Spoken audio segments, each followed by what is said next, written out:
This episode is brought to you by Temptations Cat Treats. Your cat will come running for the perfectly irresistible Temptations Creamy Puree and Temptations Lickable Spoon Cat Treats. The best time to feed lickable cat treats to your cat is anytime. Feed by hand for a playful moment, in a bowl for a creamy treat, or as a topper to make mealtime fun. Visit temptationstreats.com to learn more.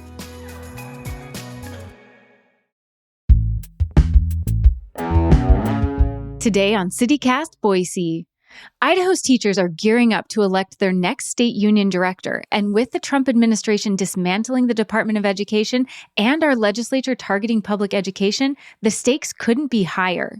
We're digging into one local candidate's vision to create inclusive, welcoming spaces for every learner while also elevating educators' voices. It's Wednesday, April 23rd. I'm Lindsay Van Allen, and this is what Boise's talking about. Joining me today is Alicia Purdy, a special education teacher who's running to be the Idaho director of the National Education Association, or NEA. Thanks for joining me today, Alicia. Thanks for having me on, Lindsay. So just to really kick it off, I'm curious, how has your experience as a special education teacher shaped your approach to education advocacy and policy? Well, as a special ed teacher, my priority's always been for advocating for my students who need it the most. I mean, that's kind of entailed in the job description. So it's kind of provided me with a deep appreciation for especially what our educational support professionals do. They're the backbone of education.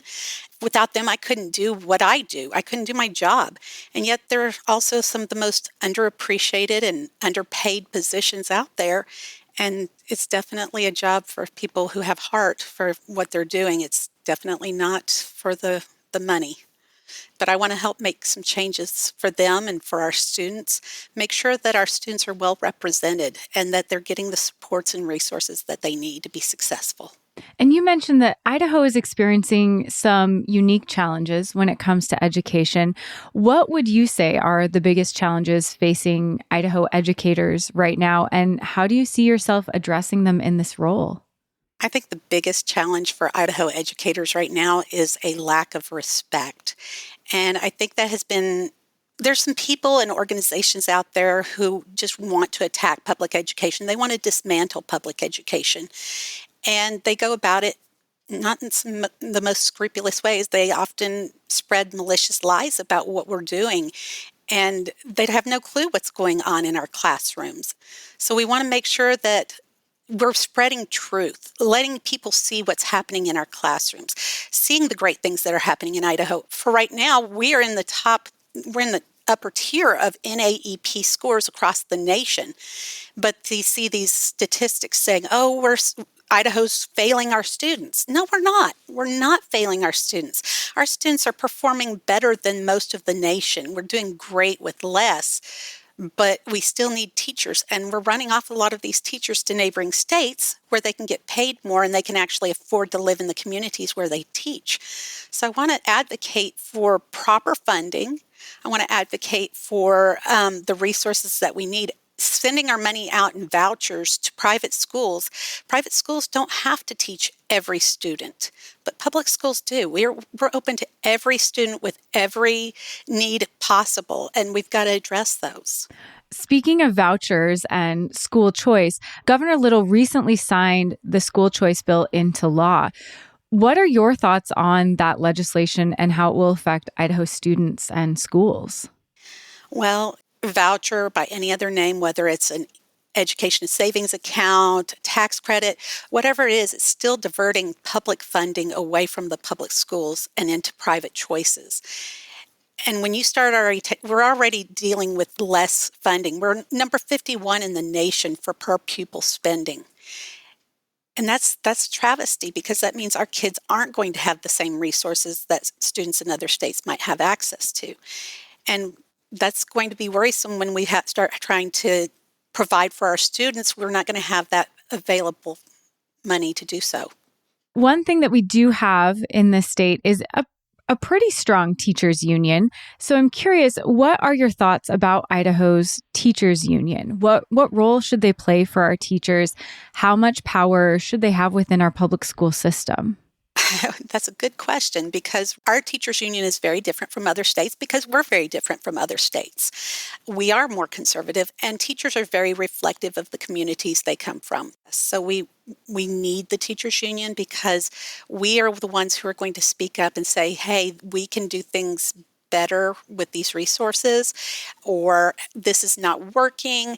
We help relay the voices of all of the educators and get that message out to who needs to hear it. So we're advocating for our students, we're advocating for ourselves, but we're also advocating for the best possible education that we can possibly provide for our students and our communities, because a well-educated populace is never going to be wrong for Idaho.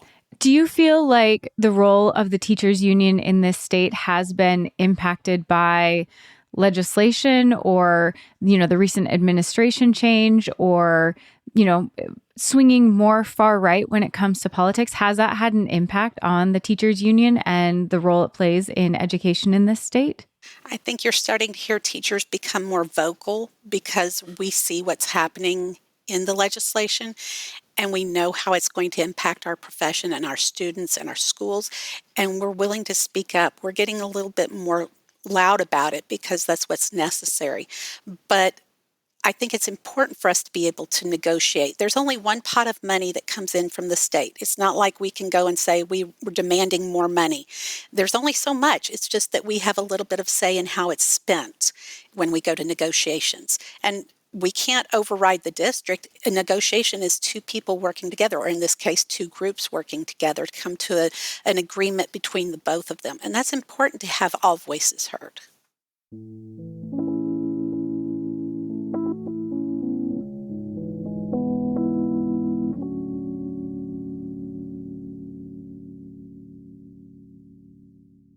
What sort of promises have you made to yourself this year? Getting in better shape, eating healthier, saving more money, traveling somewhere new? What about discovering a new culture by learning a new language? With Babbel, you can do that in just a few weeks. I'm David Plotz, the CEO of CityCast, and I've been learning Spanish with Babbel. Babbel's quick 10-minute lessons, handcrafted by over 200 language experts, get you to begin speaking your new language in 3 weeks or whatever pace you choose.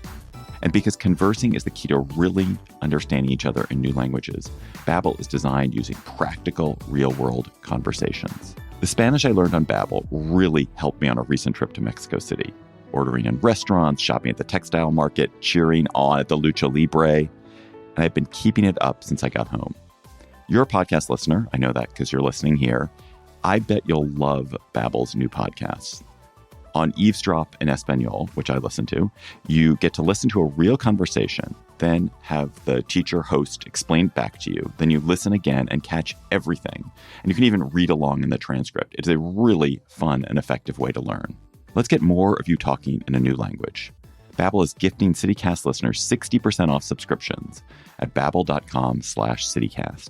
Get up to 60% off at babbel.com/CityCast. Spelled BABBEL.com/CityCast. Babbel.com/CityCast. Rules and restrictions may apply. What does your mom want for Mother's Day? To feel close to you, so don't forget to give her a call. And a gift that can help you stay connected all year, an Aura digital photo frame. My mom lives in another state, and I don't get to see her as much as I want to. I love sharing the meaningful moments in our lives, though, like my oldest driving with their permit for the first time, or the kids' elaborate blanket forts. I can snap a photo or video and send it straight to her Aura frame. Aura was named Best Digital Photo Frame by Wirecutter, and after using one, I get why. It makes sharing moments with loved ones feel easy and intentional. Aura has a great deal for Mother's Day. For a limited time, listeners can save on the perfect gift by visiting auraframes.com to get $35 off, plus free shipping on their best-selling Carver Mat frame. That's auraframes.com. Promo code CityCast. Support the show by mentioning us at checkout. Terms and conditions apply.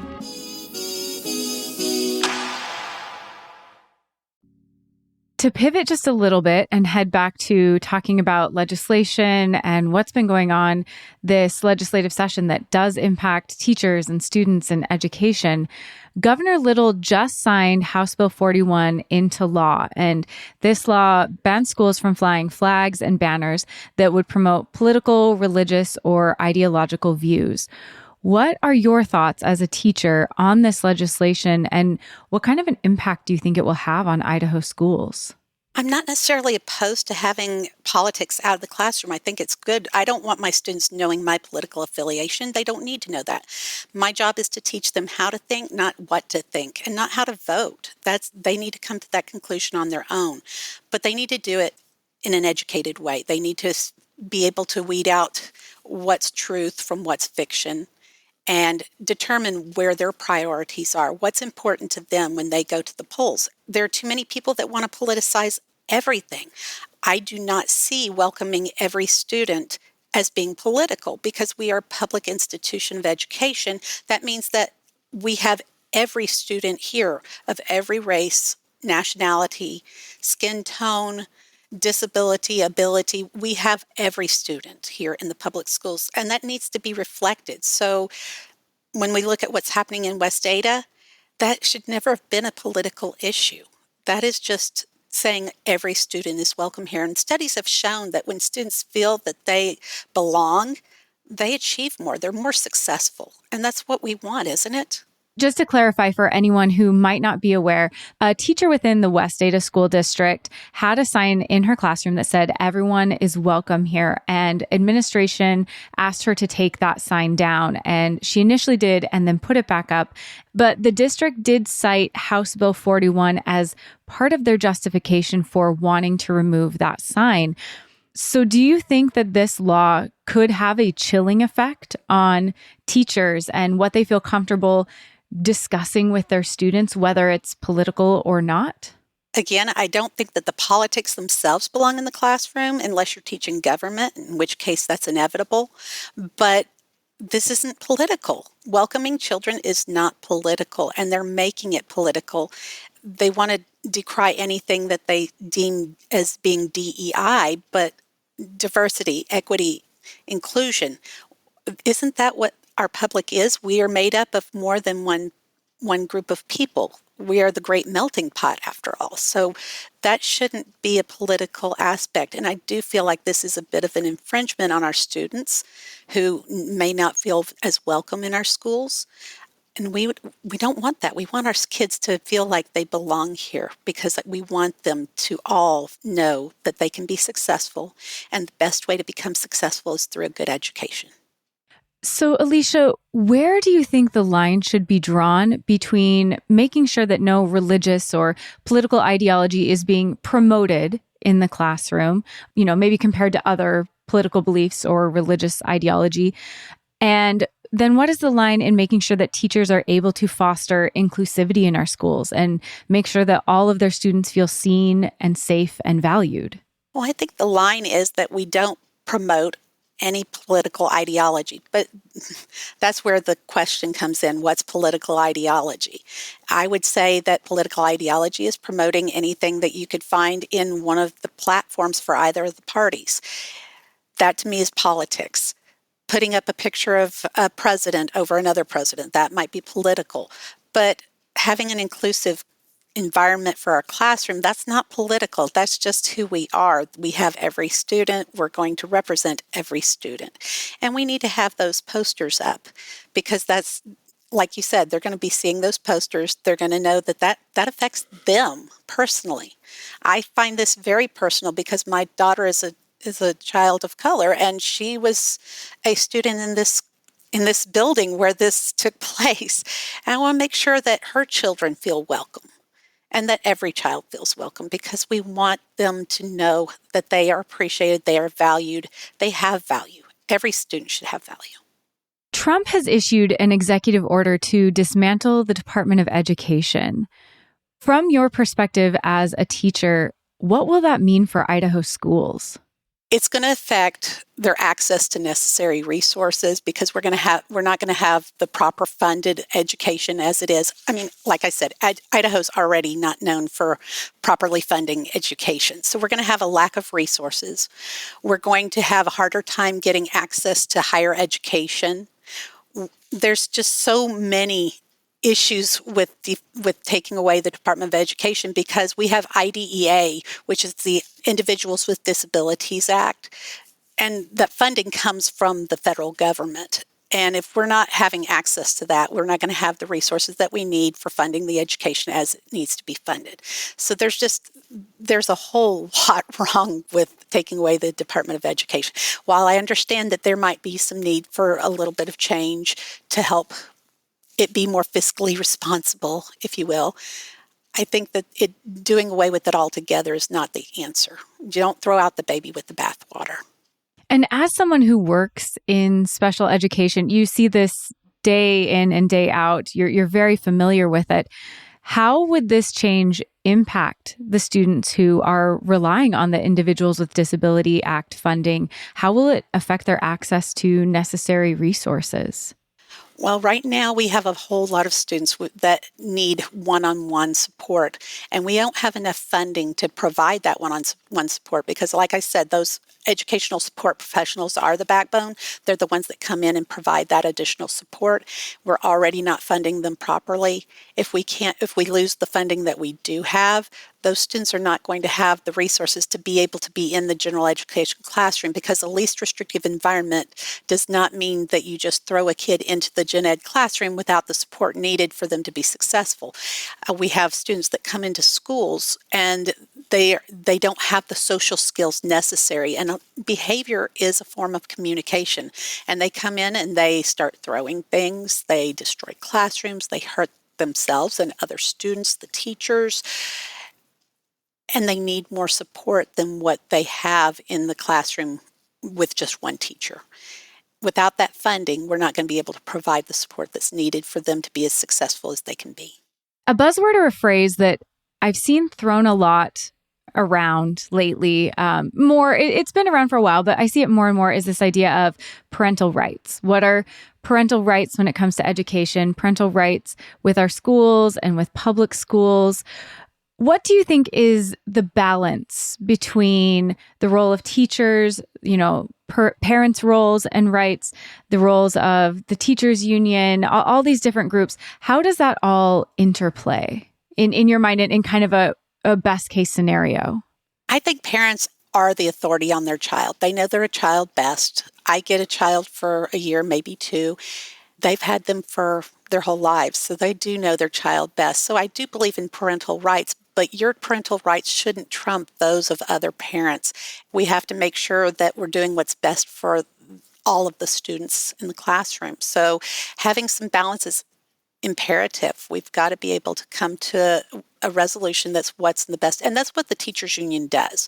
We're not sitting there trying to beat our chests and beg for more money all the time. Most of the time when we ask for something, when I go to the state house and I lobby with legislators, very rarely do I ask for money unless it's for our ESPs. What I'm asking for is for the resources for my students because they're our future. We've got to make sure that they have what it takes to be able to go on and be productive members of our society and start making the changes that we know are necessary. Alicia, to close out, what is one thing that you wish every Idahoan understood about public education? I wish that every Idahoan understood that we are in it for the kids. We're not here to push an agenda. But we do need the support from our communities. And that comes through getting the best legislators possible that reflect what their wants and wishes are for their community. We need to get back to the idea of community. Everybody looks at their local school and says, hey, I really like what's going on in my school, but that school over there, I hear that there are kitty litter boxes in that school district over there. I have yet to find that elusive school district that has a kitty litter box in it. Oh, I can't wait for that. I cannot wait for that rumor to just go away. I'm not even in education and I am tired of it. Yeah. But that's the point. We need to get back to our communities and say, hey, if it's working in my community, I can assume that it's working in the next community and the community over here as well, because that is happening. We are not the kitty litter boxes. The good education is happening. We are really doing the best that we can for our students. I think if people came out and saw for themselves, they would see that a lot of these malicious lies that are being spread about public education just are not true. And they would be more on board with properly funding our schools and dispelling the lies that are being spread. Well, Alicia, thank you so much. I know you are very busy and you are working with our students, so I appreciate you taking time to meet with me and go through all of these issues that are affecting education in Idaho. Thank you so much. Before we go, full disclosure, we reached out to Alicia Purdy's opponent, Lindsay Smith, but she declined an interview.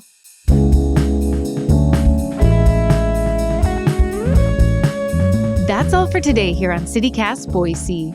If you enjoyed the episode, don't forget to leave us a review. It helps other people find the show. We'll be back tomorrow morning with your guide to the best sandwiches in Boise. See you then.